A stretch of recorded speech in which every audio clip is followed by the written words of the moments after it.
This is a roundup, conclusion, final thoughts, whatever you want to call it. Final video, at least for a while, on Never7, The End of Infinity. So it's been almost a week since I could say finished the game. We'll get into that in a little bit more detail later. And since then, the embargo has been lifted on spoiler content or whatnot, it's been okay for me, in my opinion, to read the entirety of the Wikipedia page, for example, should I choose. Just a weird note of Wikipedia.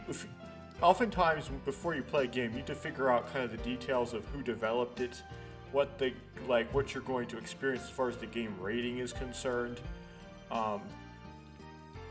what the hardware requirements are, how do you buy it exactly, will it be playable on platforms that you have, and so you have to look it up, and the first thing that comes up is usually Wikipedia. The problem is that Wikipedia could have potentially spoilers for a story-sensitive game in the very first line of the article. So it's pretty brutal. Never7 doesn't quite have that, but oddly enough, in the gameplay section, the screenshot they use for the average example of the average gameplay is Makoto saying, "Interesting. Then you know what it is? What's Schrodinger's cat?" Which comes from the conversation between Makoto and Yuka at the shopping district about what Schrodinger's cat is, where Yuka tries to explain it to Makoto. That happens in the last route. That's towards the end of the game. And in the beginning of the game, there is no reason for you to believe that the game will go into the direction that it will start talking about topics like Schrodinger's cat at the end. So that's very spoilery. Why, of all screenshots, would you choose to put one that's very spoilery? I mean, it's not the worst you could have chosen. I mean, you could have put a kissing CG, but that wouldn't have been gameplay. But you chose that. Anyway. This is the state in which I've left the game in conclusion. So, this is what they call the log. Depending on the port on which you play the game, it could be the clear list. There are two CGs that are shown up as missing here. And if you scroll through the CGs, you'll find that they are both variations on the barbecue scene. Now, in the game, during the barbecue scene, you see this shot here. And you also see a second shot where Yuka's on the left, and Haruka and Kurumi are on the right. So it's basically, you don't see a visual movement or a panning, but in an instant, it pans over to the other side of the scene. I haven't found that particular drawing in any other CGs here, which has a suggestion that this is actually a bug, and what it's supposed to appear as one of these two is the right side of the barbecue. This being the left side from the viewer's perspective, from the character's perspective, would be reversed. Now that doesn't explain what the third one would be. It might be just the first or second one with one of the characters omitted or missing. Now that's just a supposition of mine. It may not be that that's actually a bug and that I'm actually missing two CGs there, in which case I'd have to make a set of decisions they previously have not made in order to trigger them. So, although this is the last time I'm planning on recording in a while, because I won't be posting this in a while, if I post this and people point out in the comments, yeah, there's actually some CGs that you missed here because you didn't make decisions required to trigger them, then I will then make an appendix. I'll make one more video to add to the playlist where I go back and go for these extra CGs. Likewise, there are two scenes missing. On the playing log in the Eternal Edition, or the Love 2D port, or whatever you want to call it, those are 81 and 149. And these could be just simply, you trigger an ending, but depending on the decisions you make on your first pass before you go into the route, the story of the second pass has to adapt to the decisions on your first pass. For example, on the Azumi route, depending on if you go with Haruka or Yuka to play tennis or go to the sea, the very first major branch point, when you go through the second pass, Haruka will try to kiss you on either at the sea or when you go fishing later on day 3. And Yuka will try to get you to kiss her at either the when you play tennis or the test of courage. And you actually will get another scene name that you wouldn't have gotten previously. That's actually the last scene I got. I forgot actually which one that is. Might see it here.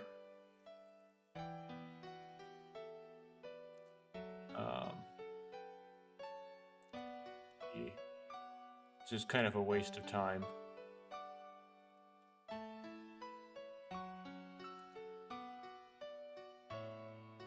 I know it's a one-word scene name. Dishonest is a Saki route scene. Speechless, I believe, was that one. So the other two might be just, like trivial changes of that nature, or there might be something super secret that I missed. And then if the viewer base gets large enough that someone in the comments notices this and actually knows the answer, then they could tell me in the comments. So spoilers in the comments are okay at this point. Or you can tell me if there's actually something important there that I missed. Okay. So now that I've mentioned all that, so in the future, if I'm talking about the bathing scene, that's that one, and the bonus Saki scene, sprite, or CG, sprite and CG are completely different things. I'm talking about this one. Okay, I'm now going to close out of the game and do something kind of strange here.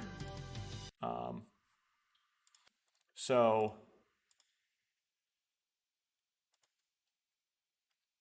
let's wait for it to pop up. I'm going to do a screen capture of LibreOffice Writer. This is kind of funny. LibreOffice Writer, NVIDIA GeForce experience, it actually thinks it's a game and will offer to apply an in-game overlay if I hit Alt-Z. And likewise, OBS, it will not capture this if you try to do a window capture.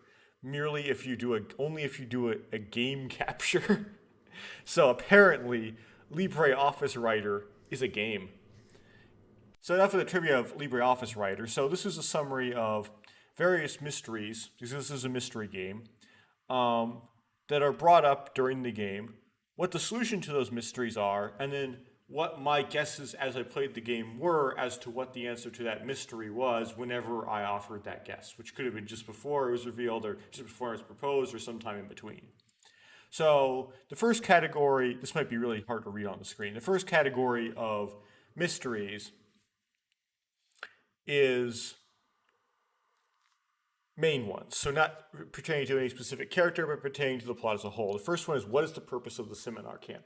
So very early on, when you're walking to the tennis courts, you ask Yuka, what is the purpose of the seminar camp? And Yuka says that the seminar director instructed her not to tell you. We actually figure out later that Yuka actually doesn't really know the true reason. But I guess maybe she was told by the seminar director that she was to say the seminar director not told her not to tell Makoto, as opposed to the seminar director didn't even tell her. So that leaves the question, okay, that sort of plants the seed of, maybe it's going to be something that we're going to discover as we go through the game, what the purpose of the seminar is. And because I had watched other people play some of Uchikoshi's later games, I expect these games to have some sort of mastermind-like figure, or someone who set up the game in order to do some experiment on the characters, or trying to get the characters to perform actions to achieve a goal. In other words, they're trying to set up something to kind of force the characters to do something that is required for some goal. That's a very vague thing to say, but basically things are planned out. So I read this and I go, okay, so this camp, it's kind of suspicious that the camp is just to hang out and make friends. there's got to be more to it than that. So there's definitely more to it. Someone's behind this and is doing something to doing teaching them something or doing an experiment on them or trying to get them to perform certain actions that will allow some time travel nonsense to happen to something like that, right? But I didn't have any idea of what it was until it was revealed in the story. So I was unsuccessful in guessing what the purpose of the seminar was. I did have an inkling in my head once the time travel mechanics were revealed, not really mechanics, like plot points were revealed that maybe it had something to do with exploring that. But that turned out to be totally not the case at all, even so. So those were like inconveniences that caught the mastermind off guard, the time travel did. The answer, of course, is that the seminar camp was Izumi's experiment, was a setup for Izumi's experiment to try to verify, or, although this is a very scientific, according to Izumi, show that the third trait of Curie syndrome was bogus. But that's not a very good scientific process. So she was trying to test, it would be better to say she was to test the hypothesis that the third trait of Curie syndrome was bogus. And Makoto was the test subject of that experiment. Yuka and Haruka also were. They worked on Yuka and somewhat. Makoto the main one, though, because Makoto wouldn't even know who Izumi was. So he was the perfect person to undergo this. So that was the purpose of the seminar camp. Who was the seminar director? So Yuka brings up the idea of the seminar director as it implies this character. And when Yuka brought that up, I immediately latched onto that. I said, there's an implied character here. There's a character that's not been revealed in the story. But it's going to be very difficult to reveal the answer to the mystery of what's the purpose of the seminar without revealing who the seminar director was. But then I noticed, okay, the cast is rather closed and it seems to have a high resistance to introducing new characters. Because of this, it's kind of catching me, it's stumping me because I couldn't imagine any of the current cast being the seminar director. And the next step you would take in that conundrum, I know for next time in future games, is you would say, okay, but who amongst the cast would be the seminar director if I had to pick one? And then probably would have picked Izumi. But to be honest, I didn't do that. I don't remember anywhere during my commentary in the game actually making the guess that if one of the current characters was the seminar director, it would have been Izumi. I don't think I even guessed that. So I missed this one as well. Of course, it turned out to be one of the cast introduced, someone who's met that one character who kind of slips under the radar. It's kind of there, but doesn't seem to have a route. And that was Izumi. And that's something to note about mystery games. It's a trick you can do. If there's a character that's there, but it seems like the game could kind of do without them, or they don't really have a route. So it's like there's like a woman, you can date all the women but this one. And it's kind of, a question is raised, why are they even there? It kind of shows up in Phoenix Wright a lot too, where there's this character that kind of shows up and kind of happens to bump into the attorney, and then kind of disappears after that. You're like, why did they bother to take some time and write some lines to introduce this character? And it's probably because that character is the culprit. So Izumi is kind of like that kind of background kind of character that's kind of like sneaks under the radar, which should, if I had, I would say more experience, but I feel like I have plenty of experience. If I was just doing a better job at this, should have very quickly found to be very suspicious of being the mastermind behind the whole thing. But I failed. So, next mystery. Who smoked the cigarette? And this is something that Makoto proposes to the player. Who smoked the cigarette? It turns out, I didn't make a guess on this. Based on the game's suggestion that who smoked the cigarette would be important, I thought this will probably be something that will come up at the end of the game, where like the last piece of the puzzle to solving something will be that there was a cigarette there, and then I'll be able to make that final guess based off of it and be amazing. But it turns out that was a very unimportant plot point. Okuhiko smoked a cigarette and pretended like he didn't, and pretended like he thought that Makoto did. This is revealed in at least the Kurumi route. I don't know if it happens in the Saki route as well. And that's it. Okuhiko smokes. And he smoked a cigarette. It's completely uninteresting and goes nowhere. It's like, it's like Uchikoshi planned on making that a plot thing somehow, but then whatever plan that incorporated the smoking in it got scrapped somewhere halfway through, and then he had to kind of deal with it by just saying Okuhiko smokes. So the next mystery, which of the girls dies? And this is something that Makoto proposes again to the player character in his internal monologue. Which of those girls did I see die on my dream? And my guess was Yuka, because Yuka was the biggest picture on the cover of the game. And the opening, like the animation, the opening cutscene suggested that Yuka would die.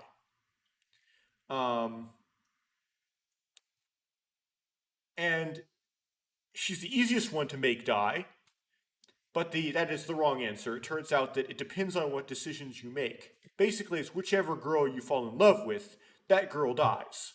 You as the because of the like plot mechanics hybrid, you as the player character are the metaphorical kiss of death. So that you have to pursue the character that died as part of this gaming sim structure. I'll get into that like after this list. So again, was way off. What is the bell? I didn't make a guess on this because I had no idea. And the answer is it's some sort of weird dramatic extraction where the bell is like some sort of sign of some infinite looping. The Wikipedia page has some blurb about it. Let's see here. Bell. The bells were used as symbols for reality being relative and were described by the development team as vague existences, saying that one cannot know if they exist or not. In the bad ending to Izumi's route, the bells, which should be fictional, remain, while something that should exist disappears.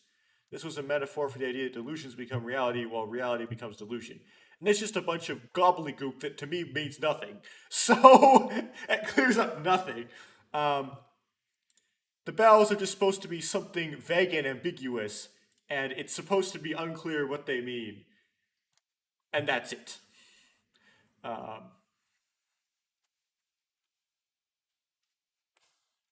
Okay, so next one. How were Makoto and Yuka able to have premonitions?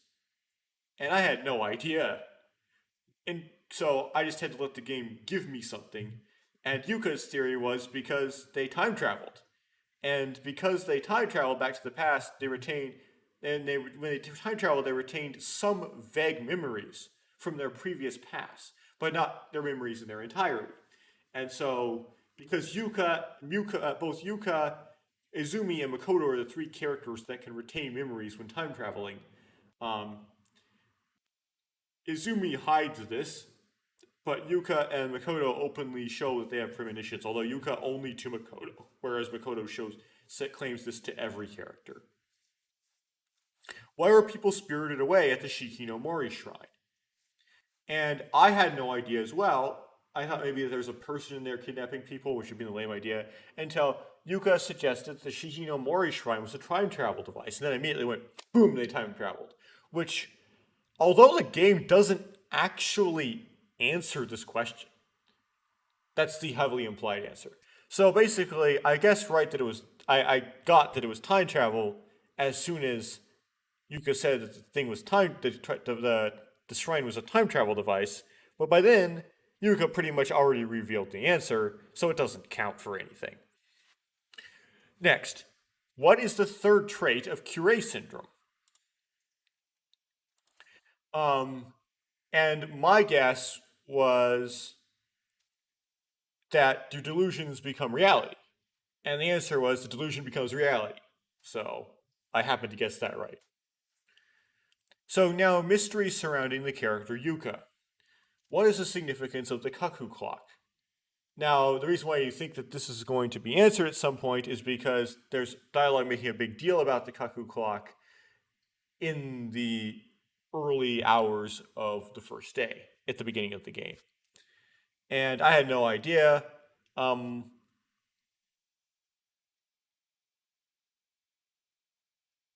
Since I have a thought that the mention of a clock foreshadows the introduction of time travel. I know what I meant when I wrote that on this document. I mean, once time travel was revealed, then there's like, yeah, time's time travel. But Yeah, ignore the sentence. The sentence is bunk. I don't know what was going on here. Um, is that boy used it as an illustration to communicate the need to move on from the past to the present and not to just kind of try to like preserve your state and try to like go back to the past or try to. It's basically saying you need to move on, was his message, and he was using a cuckoo clock as an illustration, uh, which is basically the theme of the game. So the cuckoo clock was an illustration to communicate the theme. Why did Yuka want to go back to the past so badly? And this is a mystery that happens in the second pass. And I did actually say, I think early on, when this mystery was first proposed, that one option was that she just wanted to go back and confess her love to that boy. But I dismissed that as being somewhat lame. And when the time came for this to be revealed, before it was revealed, I did make a guess of what was going to be revealed because I thought that answer would be really lame. It turned out to be correct. So, okay. Didn't do anything interesting there. Mystery surrounding Haruka. What does she mean by have no heart? Which I spelled wrong. I spelled it hard. And I am different. And why does she say those kind of things?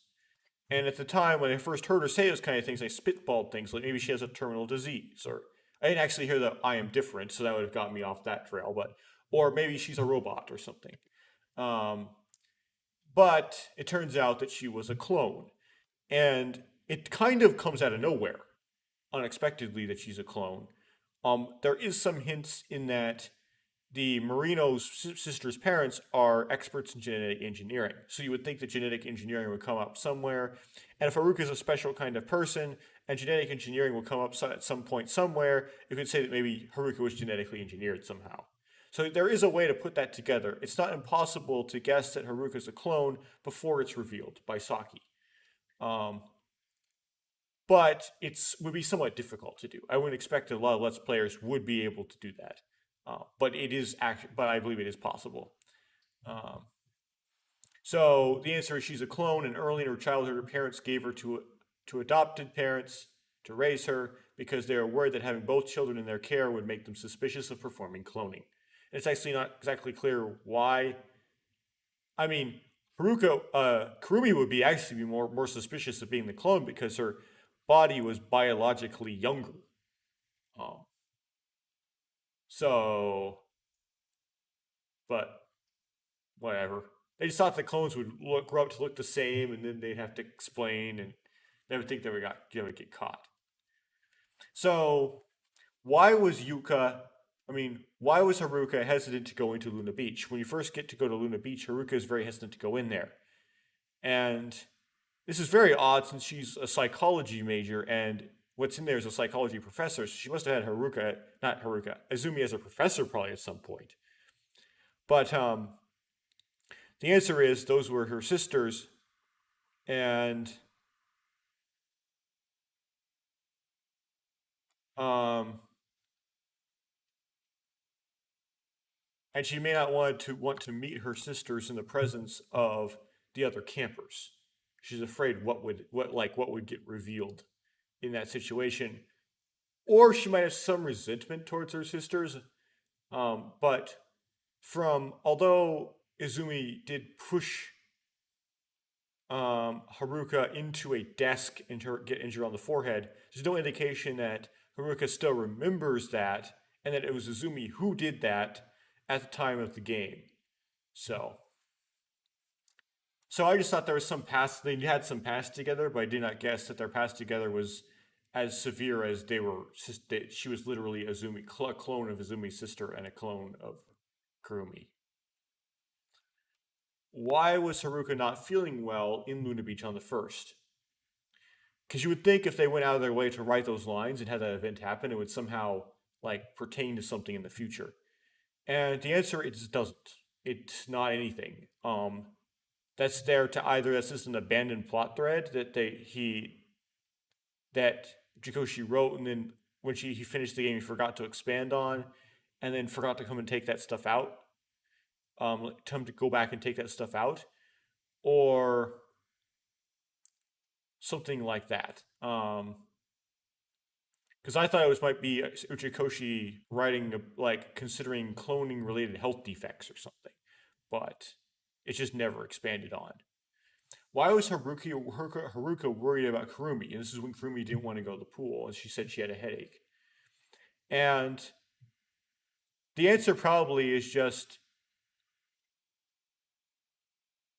Haruka cared about Kurumi a lot for some reason. It might just because Kurumi's her original, um, or just I don't know. She just really cares about the well-being of Kurumi. Um, but more likely, it's just a way to give you that option to go back and see Kurumi go to Viewpoint Park. They had to choose a character to come and prompt you to make that decision, and it was Haruka who they chose to do that. Um, there isn't very much real significance beyond that to it, likely. Um, yeah, and I thought that Kurumi was also a clone based on this, especially when um, Izumi said that Kurumi was not her may not be her real sister, um, and said that Kurumi was kidnapped and returned, indicating she thought that maybe Kurumi was kidnapped and returned with a clone of the original Kurumi, which would be strange because how would they know it would be a clone from just the baby? Maybe the blood type was the same. Um, and then I suggested, well, maybe Izumi thought that Kurumi was a clone, which there's actually no indication that that's what Izumi thought. Izumi just maybe just thought that Kurumi was just a fake, even though Kurumi had the same blood type as her blood sample that was used to clone Haruka. Maybe Izumi didn't know that or think about it at all. Anyway, the game doesn't necessarily say that Izumi did not consider that Kurumi was a clone, though. But turns out Kurumi was not also a clone. Um, she was just someone who was cloned. Kind of close. I like my thought process there. I liked how I thought about that, but it wasn't quite right. Who was Haruka a clone of? And my guess was it was the Marino sister's mother. So she was a clone of Kurumi's mom and Izumi's mom. Um, I wasn't too far off. I was off by a generation. She was a clone of Kurumi. But it would be very, very difficult to actually guess that because although they have similar eye colors, their eye colors aren't the same. They're just similar. I believe Haruka's are slightly darker. And otherwise, they don't look much alike. So it would be difficult to you wouldn't look at those sprites and you would say that they're clones. Because of that, it's like near impossible, I would think, to actually guess that Haruka was a clone of Kurumi. What is the correct connection of Haruka to water? So Haruka is always depicted with water all the time during Haruka's scenes. She likes to dip her toes in water. She likes to fish. Her face is whatever. Um, and the answer to that is that her favorite memories from when she was a child were in water with her father. The game uses the term primal scenery, so her primal scenery was water. Um, and now I was thinking that maybe she was a jellyfish or something. I don't know. Like, well, not literally. She was somehow metaphorically a jellyfish, and that's what she was getting at. Which wasn't really that far off, considering that Kurumi brings up jellyfish later and how she wanted to be a jellyfish, and Haruka was a clone of her.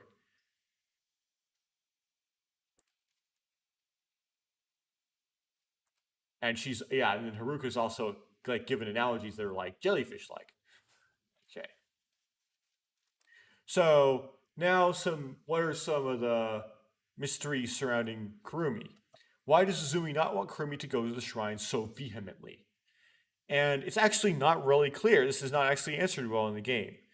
But the game does give you is that Izumi seems to be afraid that somehow the shrine would be able to overcome Kurumi's childhood amnesia and she would remember the shrine. And then she would somehow then remember that who dropped her off at the shrine and then know that her parents, as Izumi and her parents told her parents, were not her real parents and that she was a fake. That's what the game suggests. It's kind of silly, but it doesn't really give you anything more on that. I thought that Izumi might actually know that the shrine was a time travel device. I was afraid that Kurumi would time travel again. Or time travel, since Izumi didn't believe that Kurumi time traveled in the first place. Um, so I was kind of off there. It turns out Izumi did not know that the shrine was a time travel device. Why does Izumi doubt that Kurumi is her real sister? And the answer is her biological age does not match the time since her birth. When she was returned 4 years after she was born, she was returned as a baby. And then I said, how they identified the returned baby as Kurumi is a little weird. Now, the Marino's parents were genetic engineers. They would have maybe, and they did have a blood sample of the original Kurumi, so they may have known to see if the DNA matched. But they would be able to know if the person returned, if the baby returned was the original Kurumi or another clone of Kurumi, and that Kurumi was actually cloned twice, and the original Kurumi was dead or something. Um, so maybe the Marino parents weren't even fully convinced that Kurumi was their real daughter, but they knew that she had at least the same DNA. That's not actually explained in the game, that's what you would assume, because it's weird to actually identify the baby as Kurumi, even if for the parents' perspective as well. They had no reason to think that that would be Kurumi. They would just think it's some random baby. It's weird that they would like try to identify it as Kurumi if it just appeared in that shrine. It's weird. Uh, I guessed in this one, I guessed pretty much correctly. Um, that her real age didn't match her biological age didn't match the time since her birth. But I guessed it based on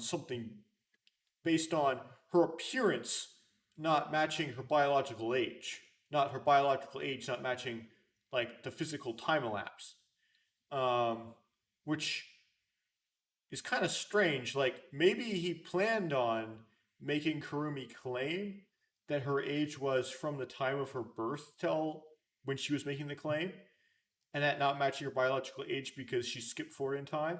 But then he changed it later to Kurumi actually guessing her, claiming her biological age, and her that not matching.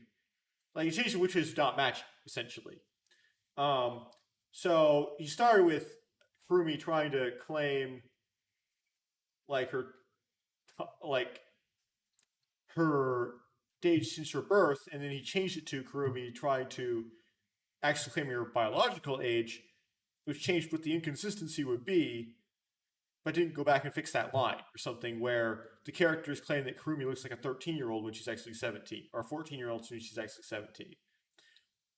Like, so it's like a hint, but it was like wrong, but a hint. It makes me think that he like changed his mind midway through writing it. That was supposed to be a hint, but then he changed how the mechanics worked.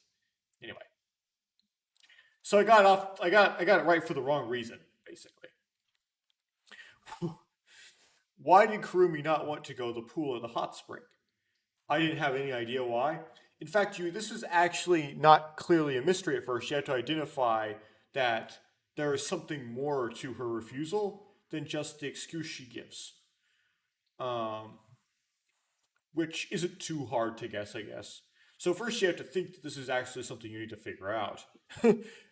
First, it's not actually obviously a mystery to be resolved. Um, and the answer, of course, that she has the scar on her back that she's self-conscious about, made worse by a boy rejecting her when she was younger because of the scar on her back. And it would be really funny if that boy happened to be that boy, and he just had this other side that Saki and Yuka didn't see. But it's implied somewhat that it wasn't because um, it seemed like that boy thought that he was dating Kurumi at some point and then dumped her. Like it's like he was acting like he did a dump. While I scroll down, Um, and that boy did not, although did not necessarily love Kurumi, he loved Yuka. Unless he was like double playing it around and doing stuff like, you know, manipulating. Anyway, so I'm trying to clean off some little piece of dirt caked by my page down key, and it's paging down in the document. My efforts are futile. Okay. Um, so mystery surrounded Saki. How did Saki know that Haruka was a clone? And the answer is she didn't. She mistook her for someone in her past that was a clone. Because Haruka was claiming that Saki stole a bell from her because somehow she figured out that Saki recognized the bell, and it was just this big coincidence. So Saki did not know that Haruka was a clone. She mistook her for someone that was a clone. And then Haruka just happened to be a clone also. So there was no answer. The answer is there is no answer. It's very difficult to guess those kind of things. So I was expecting them to have a past together, but they didn't. And the magician's portrait isn't really a mystery because I'll get to this when I talk about like the problems with the dating simulation. There isn't any reason to believe that an incident like this happened in Saki's life until the other characters start telling you not to hang out with Saki, and there's something wrong. There's something bad about her, and you should avoid her, but not telling you specifically why, just to keep the suspense. It's one of those unnatural dialogue things or unnatural lack of detail in what people are telling you to make it so that it's still left a mystery for the player. Anyway, so I didn't really identify this as something that needed a mystery that needed to be solved, but I guess the mystery could be say instead of saying the magician's portrait, it's more like why did the other characters tell Makoto not to hang out with Saki so vehemently? At the end of the first pass on the Saki route would be maybe a better thing to write here. But anyway, the answer is the magician's portrait. The other high school students thought that, or middle school students, I don't know, ninth grade might be middle school in Japan, thought that Saki destroyed the portrait when she didn't, probably the janitor did. And Saki knew she didn't, but no one believed her.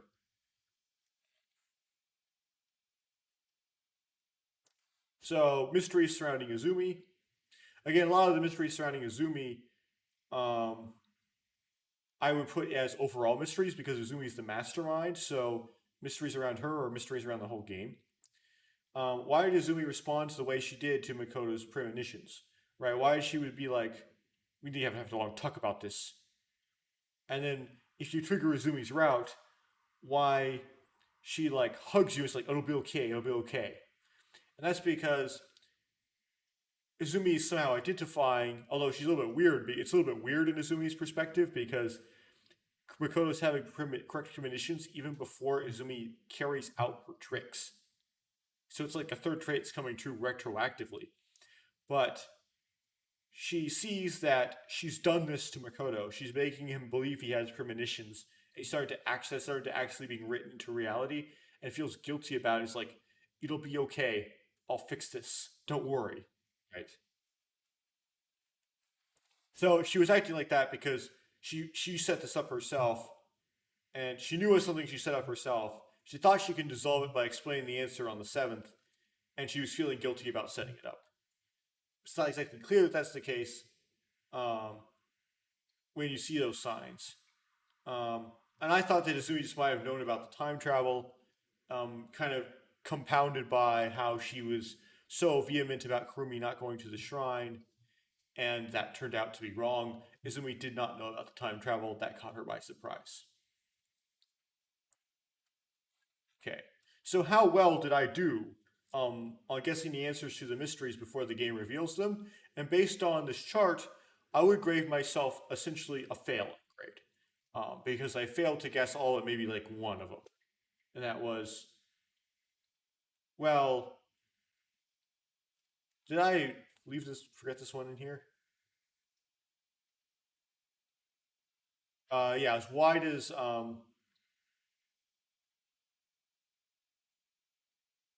does Zumi doubt that Kurumi's a real sister? Okay. Um, I kind of this kind of leads to another like I guess that Kurumi time traveled forward basically. Once, but only after Yuka revealed that the shell was a time travel device. That was one of them. Um,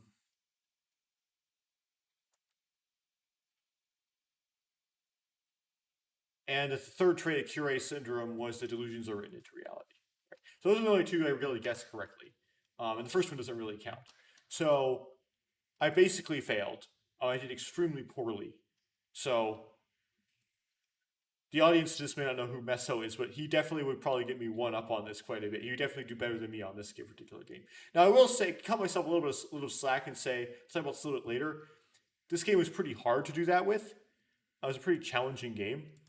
Um, a game like Danganronpa, for example, it would actually be quite a bit easier to guess the answers to the mysteries before they're revealed. Um, but I still didn't do very well. I mean, there's no way I could give myself any like sort of points for this. Like I failed. Next, how well did I do at playing the game? So, and I gave myself a C. So I managed to find all the endings, and I did that without really having any like outside knowledge of the plot or using walkthroughs or anything like that. But once I did that, which means I basically got like 99.99999% of the relevant story without any by doing finding all the endings and doing them. I did some slip ups here and there. I went off on this like goof up where I did a lot of save scumming when I went for Haruka's route for some reason. That really wasn't necessary. I didn't really learn a lot from that. Um, but I did pretty okay at I did it kind of reasonably timely manner. But then I couldn't find that super secret bonus stuff like the pool, the hot spring nude bathing thing with Yuka, and the boob grab with Saki. Like that stuff, I couldn't find. I didn't find without. I already didn't spend the time and effort to find without looking up on the internet how to find those. And so for the for Yuka one, I found a walkthrough that told me how to get it, and then for the Saki one, well, that walkthrough told me the points, the point mechanics, which and what decisions would give me more points for which characters, which allowed me to then guess what another missing scene would be, and then and also of course the ending cutscenes helped for tell me that that CG existed, and then that allowed me to kind of find it. So it's kind of like A mixed with F, and I give myself a C because it's in the middle. I did good, and then at the end, I just kind of threw in the towel. um, so I did a lot of also gaffy, goofy, dumb things like not realize that the character in the opening scene with the purple hair is Azumi. Because literally the subtle change in hair color threw me off. I thought it was Makoto for some reason at first, but then Makoto's hair didn't match that at all. I was like, oh, oops. Um, And also, when I was doing the Yuka Cure, like the pin story, I thought it was like a third pass for some reason, even though it's just an alternate version of the second pass, because I forgot that how the first pass ended. Anyway, so there's a couple of really dumb gaps in there. How well did I do at commenting on the game as I was playing it? I didn't say anything particularly funny or entertaining, so I can't really give myself a good grade, but I could give myself an F. So I gave myself a D. Another thing I lacked was I didn't really give the characters distinct voices. Towards the beginning, I started trying to I started with kind of making Okuhiko's voice deeper and making Azumi's voice kind of like the my old galley voice from Bionicle. That kind of that airy, mothery voice. Let me try to. I can't do it right now. I looked upon the waters, and the face on the waters was yours. Like kind of that kind of voice. And but then I kind of dropped all of it and just kind of read all of my regular voice after a while. I just got tired. Um, so there's two kind of dumb things about my commentary. So again, so I did bad, but I didn't do like failing, but I did pretty bad. Okay, so review topics about this game. Um, the first one is, so I haven't really set up a very nice systematic framework for like the science of what makes games good and bad, or what makes for a better game, what makes for a worse one. You play, but essentially, and I'll do that in a couple like when I do the Legend of Astronomy Alpha again. Um, but essentially, like the gist of it is that you play games for two reasons. One is the story. One is for like the game aspect of it. For the game aspect of it, it's all about um, how well does it make you feel like you've achieved something. For the story aspect of it, it's all about is it set up a situation that you tend to think about and explore what you would do if you were in it. In other words, how likely would you write yourself into the story, if that makes any sense? Which is an indicator of how well the story is an escape from you, from your reality, and how much preferably you would want to explore this reality that's that story as opposed to the boring reality of real life that you're in. Um, so I call it kind of the escapism of it. Um, this game's escapism in this development was intended to be escape to a realm where you can get the girls. Essentially, it's like a dating sim, right? You can't get girls in real life. At least you could do it in a game. Um, and it didn't. It was kind of lost on me. So I didn't really feel like at all I wanted to write myself into this story. This is not really an interesting situation I really wanted to imagine what I would do in.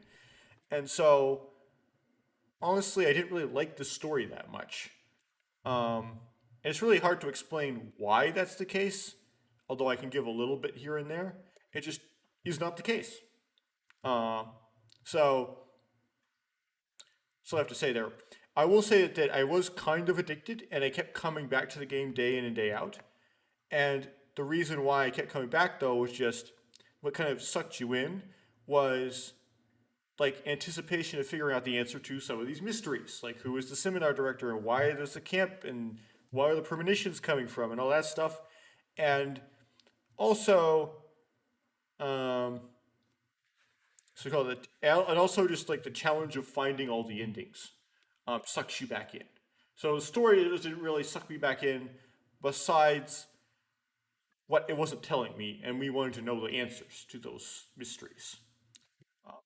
So in that sense, I guess the mystery aspect of it was done really well because it kept sucking me in and wanting me to come back and record every day. So the issues with the romance. So I mentioned this a few parts back, but every single girl was essentially the same. They had some sort of event in their past that gave them some sort of insecurity. Um, and the player character Makoto would basically say you do not have to be insecure about this. So Saki couldn't, no one would trust her. Makoto says, "I trust you." Um, Kurumi, boys would not accept her because of her scar. Makoto was like, "I love you, scar and all." Um, Yuka, she couldn't get over that boy. Makoto was like, "Get over that boy. We do not want to go to the. I will not go back to the past anymore." Um, Although Yuka is one of the better ones. Um, Izumi um, is a bit unique in that she doesn't really have baggage. So she might is like kind of like the unique one. Um, Haruka has this thing where because she's a clone, she has insecurities about being a clone.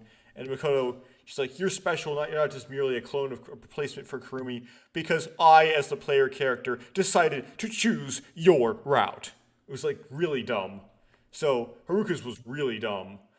Anyway, because I love you, that's what makes you special. It's like, Why is me being special have to depend on a boy loving me? I really don't like the idea of your identity being wrapped up in your boyfriend. It's just not something I like. Anyway, um, so every girl is the same though, and it kind of makes you long for a girl that was maybe you kind of help her out, but you don't necessarily have to end in a physical relationship. Or maybe a girl where she doesn't really have carrying around all that baggage, but you get in a physical relationship because you get along and she's attractive, right? And Saki's ending seems to promise that. It's just like you go after Saki because you think she's pretty or cute or whatever. But then when you get to Saki's route, you find out this story about how no one can trust Saki and think she's a criminal, which doesn't have any evidence of existing in any of the other routes. So she ends up having this baggage in the end. Kurumi, you think that you're going to help Kurumi get over herself and her scar, and it's not necessarily going to turn into something physical, but then it turns into something physical. Azumi is the only character where she doesn't really have baggage. So she's kind of the, I guess, the one that's not baggage. But just that whole recipe of like the same thing over and over again, where it's like you help out with the baggage, and then that rewards you with like making out, was just kind of, I didn't like. For some reason I just didn't like it. Maybe you could say maybe I just don't like romance. Maybe I just don't like that idea. Um, it's like for some reason I don't want to escape into a world like that. For some reason, I don't like want to know what I would do in that situation because I tend to disjoint like who you want to marry, who you're physically attracted to, with who needs your help. I like to disjoint that, right? And it could be by coincidence that whoever you end up marrying does need your help, but they should be connected. And I don't want to, yeah, and that's the way in real life, but I also don't want to escape into a fictional world where they are also then also connected.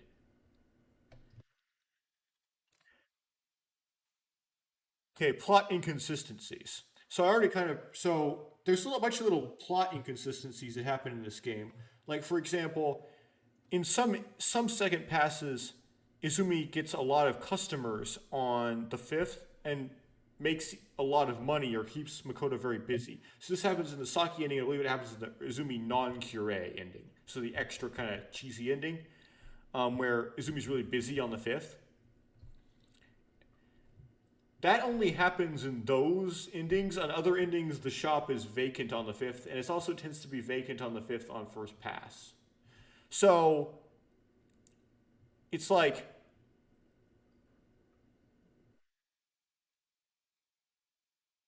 when you do, there are parts of the story where like where you guess what dinner's going to be, where the author seems to make a point that I'm going to just change the story depending on what choices you make.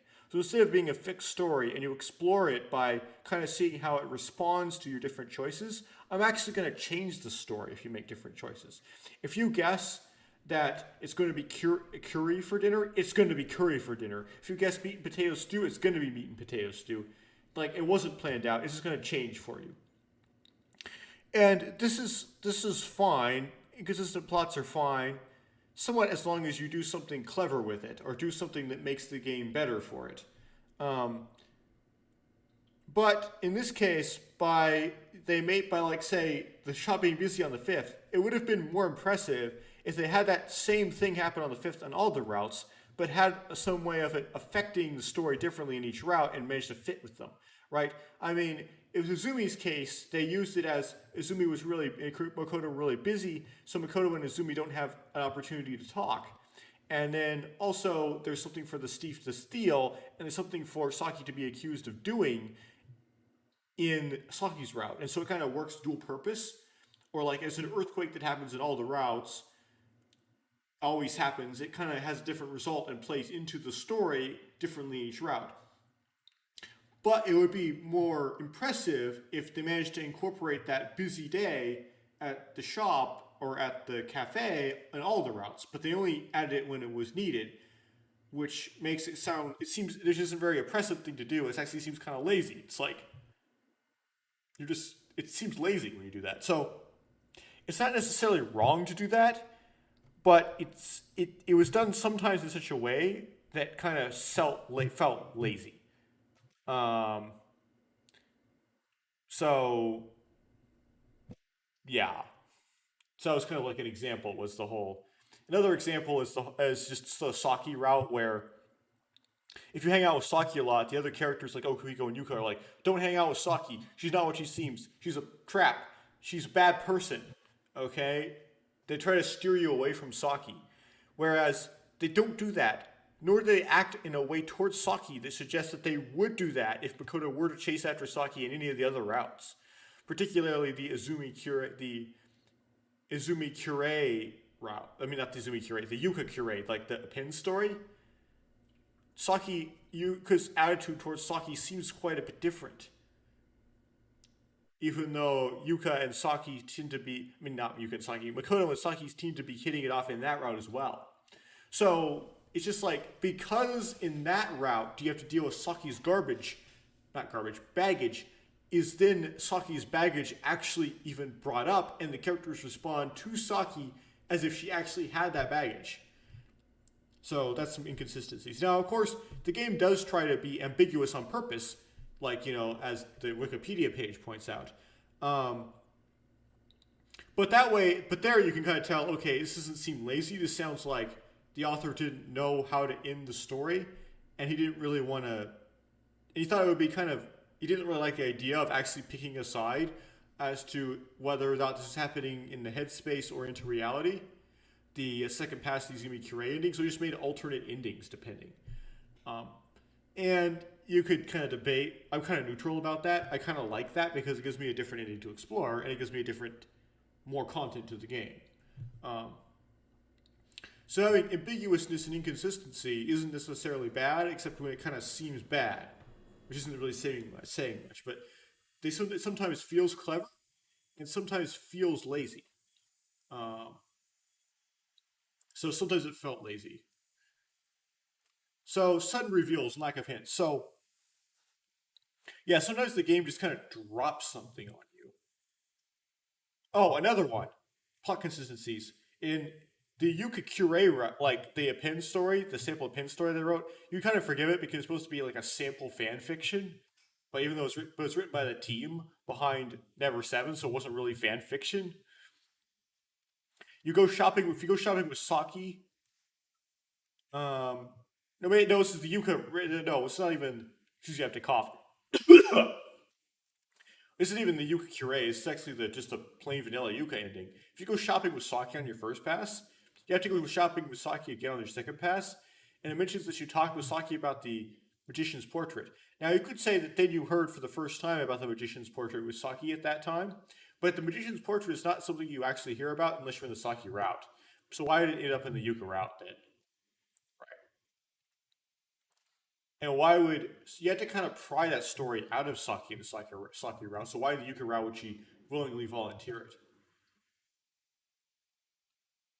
Sudden reveals.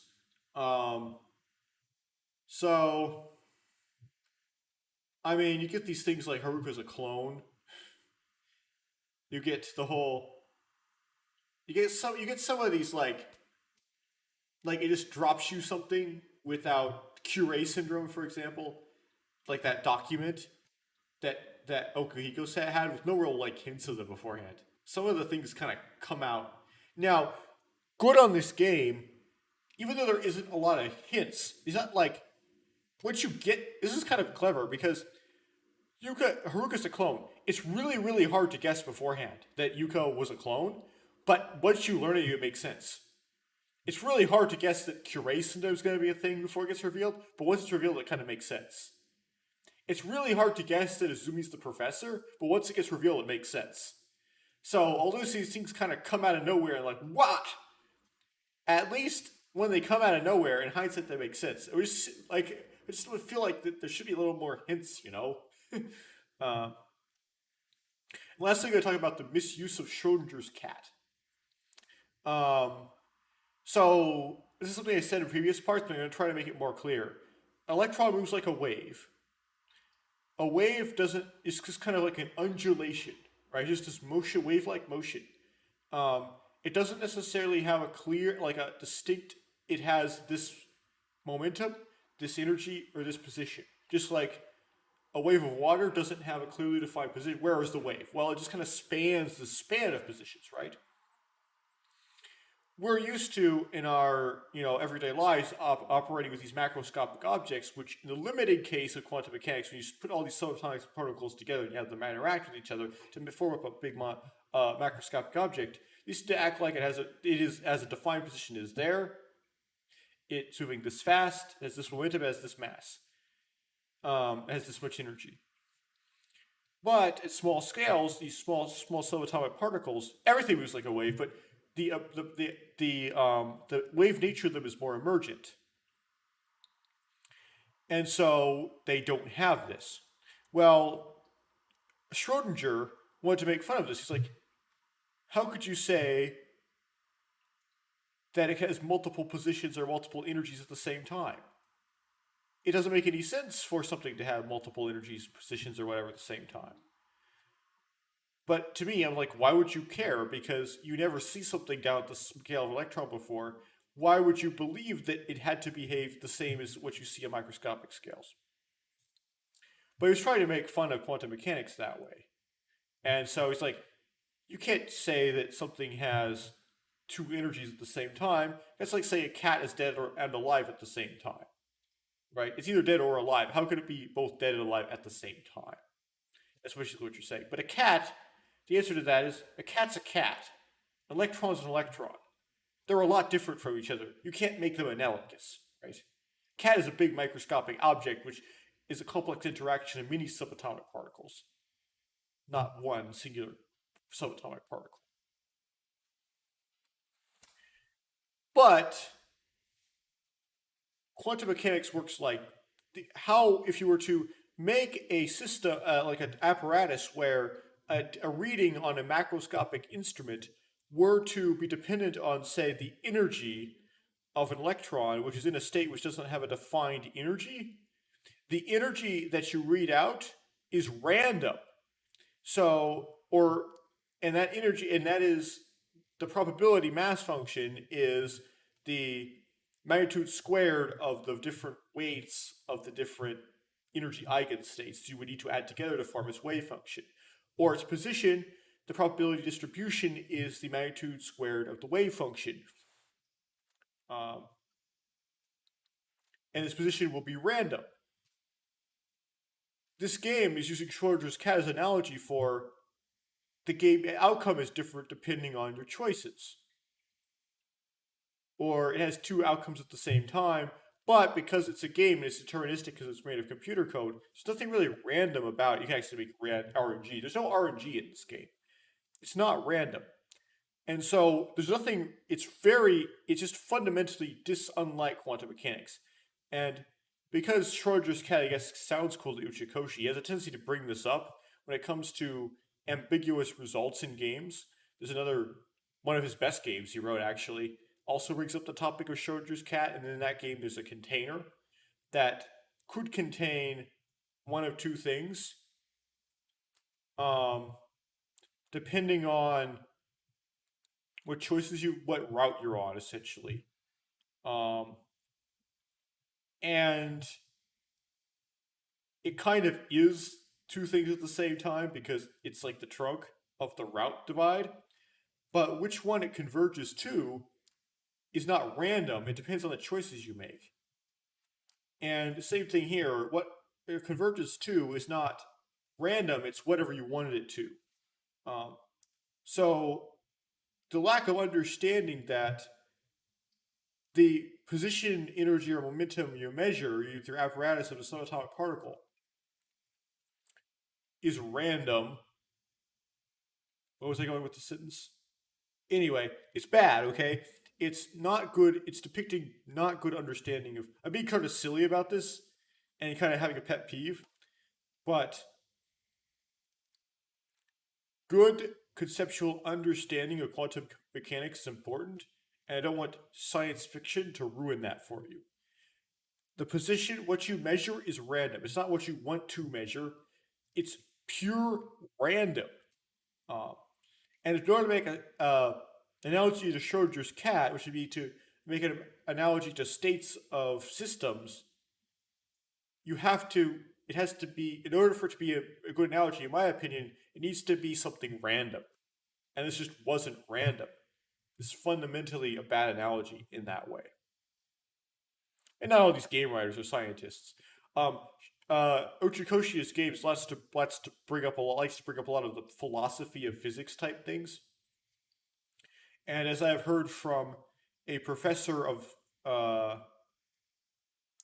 uh, philosophy, although he is more on the political side of philosophy, um, professors of philosophy of physics potentially could know as much physics as a non-physicist.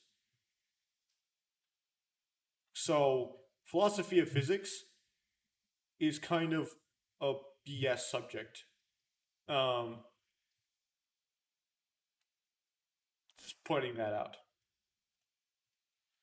Okay, so overall, this game really wasn't that good. But you don't really play this game because you think it's going to be good. You play this game because you think Kotaro Uchikoshi's games are good, and this is kind of the game that all started. Someone posted on Reddit this like flowchart of various Japanese visual novels um, that were like in the same genre of this game and were made by people who once worked on this game that branched out in different companies as Kid and Cyberfront went out of business. So despite this game not really selling well, um, it somehow carried on, and they made sequels. And even though the company that made this went out of business, for some reason this idea doesn't hasn't died. It has somewhat of a foundational nature to it. It's some sort of milestone in Japanese multi-ending route choosing visual novels, but it wasn't the best of those. Um, but I hear that the second and third games in the Infinity series are very good, and I played the first game just to get ready for the second ones and the later ones, and so that was the purpose behind it. So I didn't really expect this to be very good, and it really wasn't really that good, but it's a lead into stuff in the future that is good, and it is kind of maybe somewhat of a milestone in gaming. It seems like Doki Doki Literature Club, although this might be a coincidence, was specifically parodying games like this, where it's like a dating sim and you have different routes, and the main girl doesn't have a route, right? Just like, Azumi doesn't have a route until it's unlocked. So also, Monica doesn't have a route. There's like a tsundere character like Saki, and there's like this dark character like Haruka, and there's some like like a playful character like Yuka, right? And you make decisions to kind of earn points for the different characters. By the way, the point system was public in the Dreamcast version, but in most ports of the game it was hidden. And in this port, it's hidden under the debug mode. So it's not something resource you usually had available as a player, but it was the Dreamcast. So it kind of basically was a cheat. Um, so where's I going with these novels? I was going to talk about DDLC. It also like DDLC also depicts there being two passes, right? There's like a second pass on the game. So like those kind of elements, like sudden like suicide, right? That was in this game and DDLC. Um, Characters having baggage underneath them. Um, so it seemed like it was a parody of games like this. Whether or not it actually went into inspiring Dan Salvato to do that, not sure. I heard like Bijou Mike said that you, me, me and her love story was the inspiration. Maybe both were. Maybe it's like all kinds of like. It's a game that's parodied essentially. Okay, so I don't really have many other games to compare this to, but I'd probably give it somewhere around like a mid tier, like a C tier, average tier as far as games go. More games, I'll figure out kind of where it is, good or bad, as I hit more duds, and which I hear hit more good games and bad games. Okay, so future games. Of course, I already have the.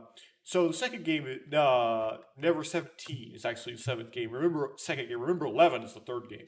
The second game is also Abandonware, and there is a fan translation of it. I believe it's also more popular and more well played. I'm going to play that in the next round, so I'm not going to start playing that immediately. But it might actually be starting to be released on my YouTube channel immediately after this one. So, not sure how that would work, but it might be released on my YouTube channel soon after the last episode this is released. But I'm gonna before that go and try to interlace with other games. So these are probably already going to be uploaded.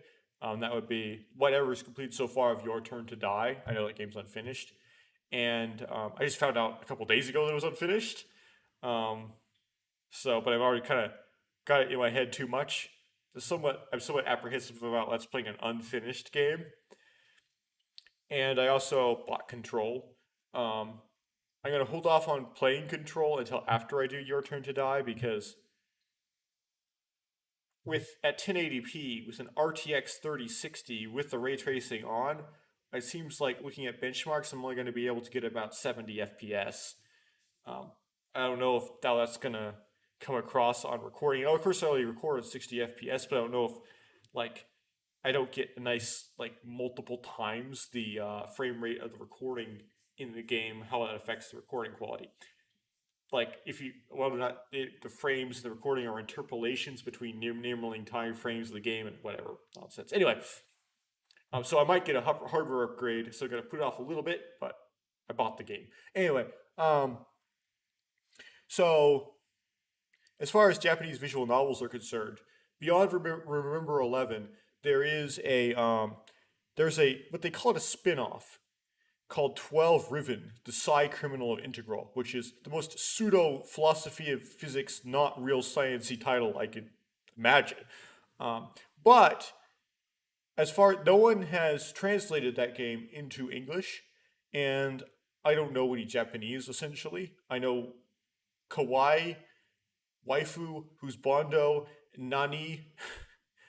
I know all the meme words. I don't know any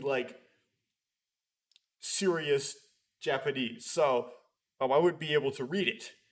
Nor would I expect to learn the language fast enough to read it. So I just basically can't play it. And then there was another game called Code 18, which is supposed to be a reboot, that was made by Cyberfront, but it was supposed to be like Infinity, but it wasn't actually written by Kotaro Uchikoshi, but I am interested in that. What's kind of weird about that is, as far as I understand it, you don't need to play Never7 to understand Ever 17. The games aren't really continuations of each other. It's not like Ever 17. I haven't played it, so I don't actually know what happened. I haven't read any of the plot of it, Ever 17, so I don't actually know how it goes. But it's not like Makoto's Next Adventure. It's not like we meet the same characters again on the next adventure. It's somewhat. I imagine it's somewhat detached from I thought it was somewhat detached from Never7, and it's just its own story with similar mechanics to Never7, but it's not like it's a continuation of Never7's story. However, people tend to say in Reddit posts that they occur in the same universe, which might actually be a spoiler, because that's probably a spoiler. But you gotta be careful when you say things like that. Because it might mean that there's some sort of plot hint bonus you can get from playing Never7. But anyway, however, Wikipedia, because spoilers in the first lines, here's an example, says that 12 Riven was a spin-off and Code 18 was a reboot.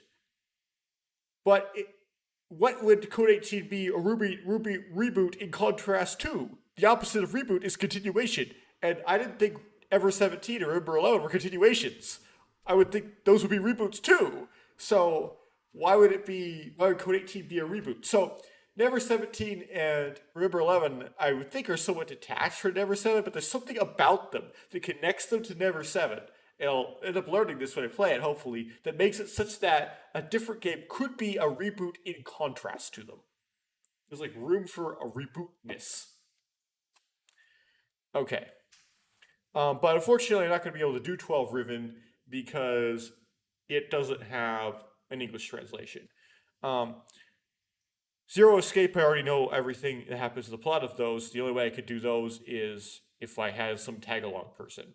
It could be like needed a Kimmy to my John that didn't know the plot, and it's very unlikely I'd be able to like, recruit someone like that. Um, but you should play Zero Escape because it's good. Um, Similar kind of genre games. I haven't heard of Steins Gate. I don't know if that's a good game or not. But anyway, um, genre games. Danganronpa, I already know everything that happens in that as well, so I can't really do that one unless that's someone tag along that didn't. Um, there are apparently two fan games written by someone in Korea called Danganronpa Another and Danganronpa Another 2 that are almost as good as the originals from Spike Chunsoft. However, no one has translated those to English from Korean. And some people have started both of those games. There seems to be greater effort in translating the second game, but only started, and no one has finished. And they haven't released their translation, even the ones they started, as a executable patch you could apply to the game. They've only done YouTube videos of the translation, which I have not watched. So these games are supposedly pretty good, but and you like them if you like Danganronpa. The problem is that they don't have an English translation either. And projects to translate them tend to get abandoned. So, and I realistically could not really learn Korean in a timely manner in order to do that. So, those are kind of not really available. Phoenix Wright, what's it called? There are some games in that series that I've only seen like the first couple minutes of, or less than the first case worth of. So I could do those. So those are our Ace Attorney Investigations 2, and that does have a fan translation. And I hear from the fan community that one's really good. Dual Destinies, which I hear from the fan community that is not very good, although Andrew Wagenheim likes it. But then I just added myself and watching some of his vulgar junk, but whatever. Not everyone doesn't like Dual Destinies. It's not universally hated. And The Great Ace Attorney. So those three, like I've seen gameplay of Spirit of Justice, so I thank you. Yeah, those three I haven't seen the plot of, so I could play those if I wanted to mix in some Phoenix Wright. And apparently there's going to be a new Great Ace Attorney coming out soon. I don't really follow E3, but it was announced. I recall seeing that somewhere. So as far as like Japanese visual novels are concerned, basically I have like a few Phoenix Wrights left that I could theoretically let's play, and some more Infinity games. That's all I really have to say there. If there are any good games, root doubles are out there that you would suggest to me, you can. There's plenty of time to do that. There's someone who likes mysteries and puzzles and guessing like plot twists and weird science fiction stuff and guessing the answers that there's like hints and hints and then reveals an answer to the mystery that makes it all fit together kind of things. I like those. Anyway, that's it. If you watched all that junk, thank you for watching it. I'm going to play another game tomorrow. It's probably going to be a 7-hour long thing, fortunately. Good luck to me, and goodbye.